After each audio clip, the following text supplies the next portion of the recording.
tous les points m'ont marqué parce que tous les points, une fois les points seront mis en application, le secteur pourra aller de l'avant. Tous les points ont été au bénéfice normalement, une fois mise en application par l'autorité locale, automatiquement sa contribution, la contribution de la population, le secteur bien sûr pourra tellement avancer dans le cadre de développement, dans le cadre de sécurité. Vous savez, les réseaux sociaux ont beaucoup parlé. Nous venons alors d'être, même si en tout cas on n'a pas posé plus de questions par rapport au prétendu détournement, moi je dirais qu'il y a plusieurs erreurs de part et d'autre parce que vous savez, l'autorité locale doit aussi faire suivi au niveau de la comptabilité pour que la régularité des documents soit effective. De deux, le service de la comptabilité doit aussi se mettre au travail pour mettre en ordre la comptabilité. Mais tout celui qui gère toute cette comptabilité, automatiquement c'est l'autorité locale qui doit se dépasser pour que les choses marchent. Il doit faire suivi à ce service et régulariser les choses. Si il y a plus d'irrégularité, automatiquement on dira, même si c'est la faute de tel, on dira toujours que c'est le chef parce que c'est celui qui coordonne tout. Donc,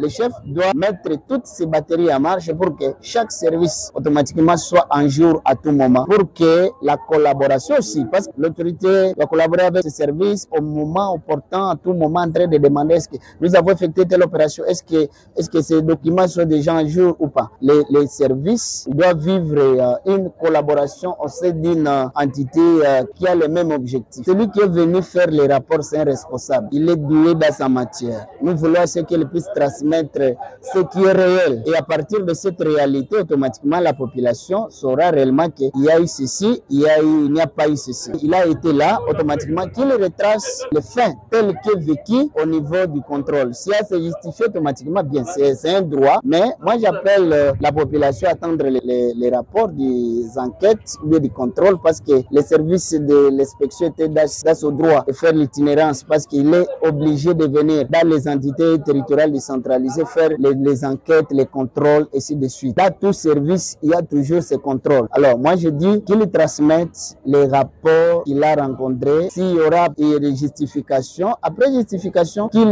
donne la vraie version. Si il va corriger, s'il va instruire, s'il va donner des correctifs ou bien s'il va sanctionner, automatiquement, la loi est claire partant de ce qu'il a vu sur terrain parce que c'est celui le patron. Dès qu'il y a la population, nous attendons. Il y a les rapports définitifs parce que c'est aussi parmi les principes de la bonne gouvernance. S'il produit un rapport, il ne parvient pas à venir dire à la population ce qu'il a fait comme rapport. Automatiquement, on dira que lui aussi aura des difficultés et comme il a promis de venir donner les résultats du rapport, automatiquement nous l'attendons de venir aussi nous donner ce qu'il a vécu. Parce que tout ça, c'est pour l'intérêt de la communauté et pour l'intérêt de notre entité. Parce que nous avons intérêt à ce que ce secteur soit vraiment développé. Un secteur où on peut arriver, on voit les infrastructures et des bases au niveau de groupement, au niveau du secteur, qui est des infrastructures qui remplissent quand même les normes parce que le secteur à soi n'est pas pauvre. C'est un secteur qui est tellement riche.